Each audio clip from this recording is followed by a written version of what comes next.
Hello everyone, welcome to Eduseeker. So आज की video में हम लोग जो क्वेश्चन सॉल्व करने वाले हैं that is from the unit communication. So basically it is part of your NTA NET JRF paper first. Now before starting with the MCQs let's discuss the paper analysis. So paper analysis से अगर देखा जाए 2022 में आपके on an average दोनों shift को मिला के 5 क्वेश्चंस पूछे गए थे from communication unit and same in 2021 and in 2022. Then in 2019 आपके 6 क्वेश्चंस पूछे गए थे. And if you prepare well for this unit, then you are good to go with your 10 marks at least. So now if we discuss about the important topics, so important topics में आपके आ गया पहले तो types of communication. Now types of communication में जैसे आपके verbal communication हो गया, non-verbal communication हो गया, then group communication, mass communication. So these are the various types और इन types से questions पूछे जा रहे हैं आपके एग्जाम में. So you should be well aware about these types of communication. Then the second topic that is very important is barriers of communication. So barriers of communication में काफ़ी डिटेल में क्वेश्चन पूछे जा रहे हैं, not in the broad categories physical, psychological और semantic, but इसमें और ज़्यादा डीप में क्वेश्चन पूछे जा रहे हैं that you are giving options and then they are asking that which among the following is the kind of physical barrier or is the kind of psychological barriers. तो इस टाइप के question आपको barriers of communication में देखने को मिल रहे हैं. Then इसके बाद जो नेक्स्ट इंपॉर्टेंट टॉपिक है that is mass media. So mass media में आपका जनरल क्वेश्चंस भी आ रहे हैं एंड ऑल्सो मास मीडिया के फंक्शन से रिलेटेड क्वेश्चंस आ रहे हैं. And also then you are ask multiple choice options में that which among the following are the types और which are the following would help to be part of effective communication. So in general effective communication से भी questions पूछे जा रहे हैं आपके exam में. So now before starting with the question, I would like to recommend you guys that you should buy our paper 1 test series. Now we have launched our UGC NET paper 1 online test series जिसमें आपको 5 full syllabus test मिल रहे हैं. Apart from that हर एक question paper में you will be getting 50 questions in each test. And also you will get 250 questions and also you will get 250 questions to solve with 200 plus topics. और जो इसके answer है वो काफ़ी detail explanation में दे रखे हैं सो दैट आपकी प्रैक्टिस हो जाए MCQ के साथ साथ आपको कंसेप्चुअल क्लैरिटी भी मिले. So for this you can visit our website www.eduseeker.in. Also आपको लिंक डिस्क्रिप्शन बॉक्स में मिल जाएगा इस वीडियो की. So now let's start with the questions. So the first question is in which type of communication speaker's choice of words communicates more than the actual word stated. So basically question का कहने का मतलब ये है कि ऐसा कौन सा कम्युनिकेशन का मेथड है या टाइप है जिसमें एक स्पीकर का जो वर्ड का जो चॉइस है वो ज़्यादा मैसेज कन्वे कर देता है rather than what he intend to और what is stated in their words. So the correct answer for this question is option A that is meta communication. देखिए जो मेटा कम्युनिकेशन होता है दैट इज द कम्युनिकेशन जिसमें speaker का जो choice of words होता है वो अनइंटेंशनली मैसेज का जो मीनिंग है उसको ज़्यादा कन्वे कर देता है rather than what is actually stated. For example if there is this girl who is very well dressed and मैंने उनकी आज तारीफ कर दी that Richa you are looking very good today, right. अब मैंने उनसे ये बोला कि रिचा आप आज बहुत अच्छी दिख रही हैं, बट हो सकता है उन्होंने जो मैसेज को रिसीव किया एंड उन्होंने पेसिमिस्टिक वे में या नेगेटिव सेंस में मेरे वर्ड्स को ले लिया. मैंने कहा कि आप आज बहुत अच्छी लग रही हैं, बट अब हो सकता है उनने इसे रिसीव कर लिया कि मैं आज अच्छी लग रही हूँ, इसका मतलब क्या मैं बाकी दिन इतनी अच्छी नहीं लगती, right. So what happen is that my choice of words unintentionally communicated something that I didn't actually meant, right. So this is about the meta communication in which your choice of words actually communicates more. And further meta communication was introduced by Jurgen Rouge and Gregory Bateson.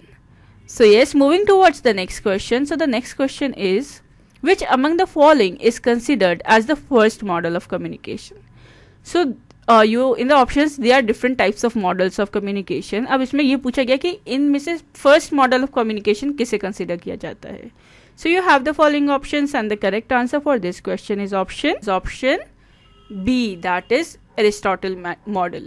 So basically Aristotle model of communication को first model of communication considered किया जाता है और इसको propose किया गया था in 300 BC. Apart from that basically ये जो मॉडल है ये एक लीनियर मॉडल ऑफ कम्युनिकेशन है जिसे डेवलप किया गया था फॉर ओरल कम्युनिकेशन और ज़्यादातर सबसे वाइडली एक्सेप्टेड अगर कोई मेथड है कम्युनिकेशन मॉडल में so that is Aristotle model. ना मेनली ये जो मॉडल है ये फोकस करता है ऑन स्पीकर और जो स्पीच होती है.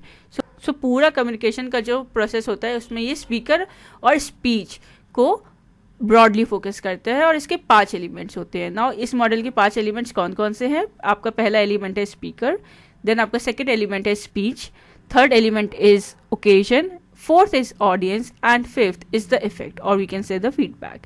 So yes, this was all about Aristotle model. Moving towards the next question. So the next question is, the type of communication that the teacher has in the classroom is termed as which among the following? So basically classroom में जो communication होता है एक teacher और एक learner के बीच में, उस कम्युनिकेशन को आप कौन से कम्युनिकेशन की कैटेगरी में डालेंगे? क्या आप उसे इंटरपर्सनल कम्युनिकेशन मानेंगे, या उसे मास कम्युनिकेशन मानेंगे, या आप ग्रुप कम्युनिकेशन मानेंगे, या फेस टू फेस कम्युनिकेशन मानेंगे? So the correct answer for this question is option C, that is group communication. Why? See, जो इंटरपर्सनल कम्युनिकेशन होता है वो 2 लोगों के बीच में होता है, राइट? इट इन्वॉल्व्स 2 पर्सन और मोर देन 2 पर्सन्स. और जो मास कम्युनिकेशन होता है वो कम्युनिकेशन होता है जिसमें आप मास मीडिया का यूज़ करते हैं, जैसे कि आपका न्यूज़पेपर हो गया, रेडियो हो गया, या आज के टाइम पे आपने सोशल मीडिया का यूज़ कर लिया, ट्विटर, फेसबुक, यूट्यूब. सो ये सब आपके मास मीडिया के अंदर आ गया. अब इन चैनल्स को आपने यूज़ किया तो जो आपका कम्युनिकेशन का जो सिस्टम है वो हो गया आपका मास कम्युनिकेशन. अच्छा, अब face to face communication require करता है 2 लोगों की फिजिकल प्रेजेंस, और वो कम्युनिकेट करते हैं एट वन प्लेस, राइट? ना करेक्ट आंसर है group communication. So group communication क्यों करेक्ट आंसर है? देखिए, ग्रुप कम्युनिकेशन तब होता है when there are members of group जो कम्युनिकेट करते हैं आपस में. अब एक क्लासरूम कम्युनिकेशन में सिर्फ 2 लोग तो इन्वॉल्व होते नहीं हैं, बहुत ज़्यादा लोग उससे इन्वॉल्व होते हैं. एक क्लास में मिनिमम देयर आर 30 स्टूडेंट्स.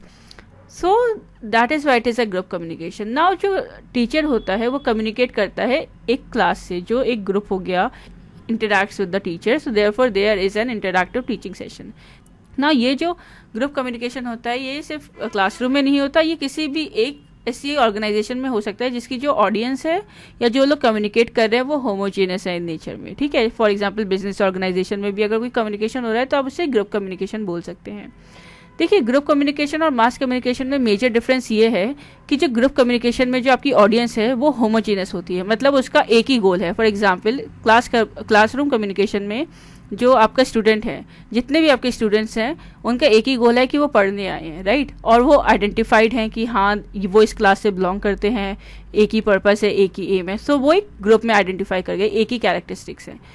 अच्छा, अगर मास कम्युनिकेशन की बात करी जाए तो मास कम्युनिकेशन में जो आपकी ऑडियंस होती है ना, वो आइडेंटिफाइबल नहीं होती. आपको नहीं पता कि वो कितने लोगों तक पहुंच रही है, किस किस तक पहुंच रही है, क्या आपकी टारगेटिंग ऑडियंस तक वो पहुंच भी रही है या नहीं पहुंच रही. सो मास कम्युनिकेशन में जो ऑडियंस है वो बहुत हेट्रोजीनियस है. फॉर एग्जांपल अगर एक पॉलिटिशियन स्पीच दे रहे हैं एक ग्राउंड में, सो वो आपका मास कम्युनिकेशन में आ गया. क्यों? क्योंकि जो स्पीच दे रहे हैं वो मासेस को दे रहे हैं. वो मासेस के डिफरेंट एजेंडाज होंगे, डिफरेंट गोल्स होंगे, डिफरेंट एजुकेशनल बैकग्राउंड होगा, डिफरेंट फैमिली बैकग्राउंड होगा. सो दैट इज वाई जहाँ होमोजीनियस ऑडियंस होती है वो ग्रुप कम्युनिकेशन होता है, और जहाँ ऑडियंस आइडेंटिफाइबल नहीं होती है, हेट्रोजेनियस होती है नेचर में, that is known as mass communication. So hence this was all about the types of communication from this particular question. Moving towards the next question. So the next question is, in the process of communication which one of the following is in the chronological order? So जो process है communication का उसका correct sequence क्या है, ये आपको इस basically question में बताना है. So you have the following options, and the correct answer for this question is option C, that is communicator, message, medium, receiver, effect. देखिए, जो कम्युनिकेशन का प्रोसेस होता है उसका क्रोनोलॉजिकल ऑर्डर ही यही होता है. सब कम्युनिकेटर से मतलब आपका क्या हो गया, आपका सेंडर, जो एनकोड कर रहा है, राइट? अब वो किस चीज़ को एनकोड करते हैं, वो मैसेज को एनकोड करते हैं, जो भी इंफॉर्मेशन को उन्हें देना है रिसीवर को. अब ये इंफॉर्मेशन या इस मैसेज को ट्रांसफ़र करने के लिए जो हम चैनल यूज़ करते हैं उसे बोला जाता है मीडियम. अब अगर आप टेलीविज़न यूज़ कर रहे हैं, फ़ोन यूज़ कर रहे हैं, आप वर्बली बोल रहे हैं, तो ये आपका चैनल हो गया, मीडियम ऑफ कम्युनिकेशन हो गया. अब ये इन्फॉर्मेशन आप भेज किसे रहे हैं, दैट इज़ रिसीवर, जो इस मैसेज को आपका डिकोड करता है, और फिर इसका इफेक्ट दिखता है इन the form of feedback. So basically पूरी साइकिल हो गई, जिसमें आपका हो गया, ये आपका आता है सेंडर, वो एनकोड करता है मैसेज को, फिर चैनल के थ्रू उस मैसेज को भेजा जाता है, देन डिकोड करता है कौन, रिसीवर, और फिर इसका क्या होता है, इफेक्ट होता है. अब इफेक्ट को हम लोग कंप्लीट, ये साइकिल कम्युनिकेशन कब होती है, जब आपका फीडबैक होता है. तो इफेक्ट आपका फीडबैक के एस्पेक्ट में ही दिखता है. So hence the correct answer for question number 4 is option C. So now the next question is, a communication process can be considered complete when which among the following? So now you have the following options and the correct answer for this question is option D, that is the receiver understands the message. So basically this is the communication process in which there is this sender, then there is this channel, there is this receiver and he sends the feedback. So ये जब feedback का process हो जाता है तो ये communication process complete हो जाता है. अब ये कंप्लीट कब होता है? फीडबैक तभी तो दे पाओगे एज अ रिसीवर जब आपको जो मैसेज मिला है वो आपने अंडरस्टैंड किया, तभी तो आप उसका फीडबैक देंगे कि हाँ आपको वो चीज़ समझ में आ गई या फिर नहीं आपको वो चीज़ समझ में नहीं आई. सो वो जो फीडबैक आप देते हो, मैसेज को डिकोड करते हो, that is basically when the communication process is completed. देखिए कम्युनिकेशन का एक सिर्फ यही एजेंडा नहीं होता कि आप सेंडर हैं, आपने अपनी बात बोल दी मैसेज की एक माध्यम के थ्रू, एक चैनल के through, and now you don't care कि whether that message receiver understands और not. This is not a type of complete और इफेक्टिव कम्युनिकेशन. इफेक्टिव कम्युनिकेशन आपका तभी होता है कि जो मैसेज आपने इंटेंड किया और जो रिसीवर को मिला उसने उसी एस्पेक्ट में उस मैसेज को समझा और अंडरस्टैंड किया, तब जाके आपका कम्युनिकेशन का जो प्रोसेस होता है वो कंप्लीट होता है. Moving towards the next question. So the next question is, which of the following will help overcome communication barriers? So you have the following options and the correct answer for this question is option A, that is focused learning. देखिए सबसे पहले तो आप ये समझिए कि communication barrier होता क्या है. देखिए कोई भी ऐसी चीज़, ऐसा एलिमेंट जिसकी वजह से आपका जो कम्युनिकेशन का प्रोसेस है वो हैम्पर हो रहा है, जो आपने मैसेज कन्वे करना चाहा वो कन्वे नहीं हो पाया, तो जो भी आपको हिंड्रेंसेस आएंगी एक कम्युनिकेशन प्रोसेस में उसको आप टर्म कर देते हो एज अ कम्युनिकेशन बैरियर. अब ये डिफरेंट टाइप के हो गए. अगर आपकी कोई फिजिकल कंडीशन है जिससे कि नॉइस है या कुछ और है तो ये फिजिकल बैरियर में आ गया. आपको लैंग्वेज से इशू है तो आपका लिंग्विस्टिक बैरियर में आ गया. सो बेसिकली ये होता है कम्युनिकेशन बैरियर, राइट. अब इसको आप डिफरेंट कैटेगरी में कैटेगराइज कर लेते हैं. बट नाउ लेट्स डिस्कस कि ये करेक्ट आंसर क्यों है फोकस लिसनिंग. सो बेसिकली जो lack of good listening skills होती हैं that is also a communication barrier. तो अगर आप किसी भी चीज़ को अच्छे से सुन रहे हैं, फोकस से सुन रहे हैं, तो आप इंश्योर कर रहे हैं कि जो भी मैसेज है वो मिस नहीं हो रहा. नाउ ये ही बहुत क्रूशियल स्टेप होता है कम्युनिकेशन प्रोसेस में. तो अगर आपने एक मैसेज की जो एलिमेंट्स हैं उनको मिस नहीं किया, अच्छे से सुना, समझा फोकस्ड वे में, तो ऑब्वियसली कम्युनिकेशन का जो प्रोसेस है उसमें बैरियर नहीं आएगा. So hence the correct answer is option A. Moving towards the next question. So the next question is, which of the following are barriers to effective communication? So you have the following options and the correct answer for this question is option B, that is all the three one, that is first, second and third. Now why? See, जो noise होता है वो एक communication barrier होता है क्योंकि वो distraction cause करता है, that keeps a receiver away from comprehending a message completely, right ना. अब इस नॉइस को आप 4 कैटेगरी में डिवाइड कर सकते हैं इन मेथड्स ऑफ कम्युनिकेशन बैरियर. ये कौन कौन सी हो गई? आपकी पहली हो गई फिजिकल नॉइस. अब फिजिकल नॉइस क्या इंक्लूड करता है? ये आपके इंक्लूड करते हैं एनवायरमेंटल नॉइस, जैसे कि ट्रैफिक की हो गई या म्यूज़िक की हो गई या आपके बराबर में कोई बैठ के बात कर रहा है या विस्पर कर रहा है. सो ये सारी जो एग्जाम्पल्स हैं ये आपके फिजिकल नॉइस में आ गए ना. दूसरा बैरियर ऑफ कम्युनिकेशन अंदर नॉइस इज़ सिमेंटिक नॉइस. अब सिमेंटिक नॉइस इंक्लूड करती हैं ऐसी अब सिमेंटिक नॉइस बेसिकली इंक्लूड करता है ऐसी हिंड्रेंसेस जैसे कि जो अंडरस्टैंडिंग में दिक्कत लाएं. फॉर एग्जांपल आपकी जो वोकैबुलरी हो गई या फिर जो भी आपके रीजनल लैंग्वेज हो गई. फॉर एग्जांपल आपकी रीजनल लैंग्वेज है हिंदी और मैं आपको कन्वे कर रही हूँ चीज़ें इंग्लिश में. So obviously there will be a communication barrier and then you will not be able to understand what I am able to send you the message. So जो मैसेज है वो करेक्टली आप receive नहीं कर पाएंगे because हम लोगों की सेम लैंग्वेज नहीं है. So that is why it is a part of semantic noise. Then moving towards the next noise which is psychological noise. So इसमें ना ऐसे overpowering emotions और thoughts आ गए जिसकी वजह से आपका मैसेज डिस्टॉर्ट हो गया हो, जैसे कि प्रेजुडिस हो गई या फिर पर्सनल बायसनेस हो गई या फिर कंजर्वेटिव थॉट और नैरो माइंडेडनेस. तो ये सब आपके साइकोलॉजिकल बिहेवियर में आ गए. Then moving towards the next barrier of communication under noise is the fourth kind that is physiological noise. ना फिजियोलॉजिकल नॉइस में आपके ऐसे डिस्ट्रैक्शन आ गए जो आपके फिजियोलॉजिकल प्रोसेस की वजह से होते हैं. फॉर एग्जांपल जैसे कि कोई भी फिजिकल या केमिकल चेंजेस, या फिर फिजिकल बैरियर्स में आपके या फिजिकल नॉइस में आपका आ गया hunger, fatigue, headache, medicine, illness. So ये सब आपके फिजियोलॉजिकल नॉइस में आ गए. So hence the correct answer for this question is option B. Now the next question is, which among the following is India's rank on World Press Freedom Index 2022? So you have the following options and the correct answer for this question is option C, that is 150th. So basically India की जो rank है that is 150th among 180 countries.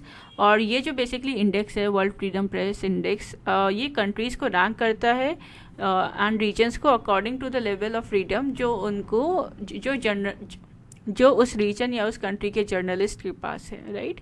So it's on that basis. अच्छा, अब ये जो है it is released on the world press freedom day जो 3 मई को सेलिब्रेट किया जाता है. And basically world press freedom index को पब्लिश किया जाता है बाय रिपोर्टर्स विदाउट बॉर्डर्स. ना बेसिकली ये जो डे है दैट इज़ 3 मई, ये मार्क करता है 1991 विंड होइक डिक्लेरेशन को, जिसको अडॉप्ट किया था बाय यूनेस्को ने. ना ये बेसिकली जो डिक्लेरेशन है ये एम करता है कि वो डेवलप करे एक फ्री इंडिपेंडेंट प्रेस को. और इस साल 2022 में इस साल 2022 में इसका थीम था journalism under digital siege. So yes, this was about this particular question. Press से रिलेटेड जो भी फैक्चुअल नॉलेज है वो भी आपको पता होनी चाहिए कि वर्ल्ड प्रेस डे कब सेलिब्रेट होता है या इंडिया में प्रेस फ्रीडम डे कब सेलिब्रेट होता है, बिकॉज इस टाइप के क्वेश्चंस फैक्चुअल पूछ दिए जाते हैं. Then moving towards the next question. Then the next question is in the form of match of the following. So ये बहुत आपको देखने को मिलेंगे. सो इसमें आपको करेक्टली मैच करना है and then you have to choose the correct answer from the options given below. So आपका जो सेट ए है इसमें आपका मीडिया दे दिए गए हैं डिफरेंट टाइप्स के, और सेट बी में आपको ट्रांसमिशन या कम्युनिकेशन का मेथड बता दिया गया है ना, आपको अप्रोप्रिएटली चूज करना है. And the correct answer for this question is option C. So जो ए है that will be matching with 4th, then the B is correctly matching with 3rd, and the C is correctly matching with 1st, and the D, that is newspaper, is correctly matching with 2nd. Why? Now let's discuss. देखिए जो audio होती है उसको transmit किया जाता है on frequency modulation, जैसे कि आपका FM रेडियो हो गए, राइट. और जो एडवर्टाइजमेंट है वो एक नॉन पर्सनल कम्युनिकेशन का मेथड है, ठीक है. सो बिकॉज जो एडवर्टाइजर है या फिर जो भी रिसीवर है they are not face to face, right. Further internet जो है वो रिक्वायर करता है बैंडविड्थ को और फ्रिक्वेंसीज ताकि वो ऑपरेट कर सके, राइट. और जो न्यूज़पेपर होते हैं वो इन्वॉल्व करता है linear mode of communication, because you know it is from the sender to the masses, but it is with no delay और you know or less feedback. So hence the correct answer for this question is option C. Moving towards the next question. So the next question is again in the form of match of the following, जिसमें आपको correctly choose करना है communication channel और इसका type. Now you have to choose the correct answer, and the correct answer for this question is option D, that is A is correctly matched with 3rd, B is correctly matched with 1st, C is correctly matching with 2nd, and D is correctly matching with 4th. Why? Now let's discuss. See, जो blogging होता है वो एक discussion या we can say an informational post होता है जिसको आप वेब पे पब्लिश करते हैं. Therefore this is a part of social media. जो टेलीविज़न होता है that is basically audio visual content for audience जो व्यू करती हैं transmitting through an electronic device, that is television. So basically it is an part of electronic media. ना periodicals आपके हो गए जैसे कि न्यूज़पेपर्स, मैगजीन्स, न्यूज़ लेटर्स या फिर जर्नल्स, इन्हें आप पब्लिश करते हैं in basically in format of print, so at regular intervals. Therefore this is the part of print media. And world wide web is basically a collection of sites, so hence the correct answer is option D. So yes, this was all for today's video. I hope you find this video helpful. Then please do comment, like, share and subscribe, and stay tuned for the more upcoming videos. Thank you.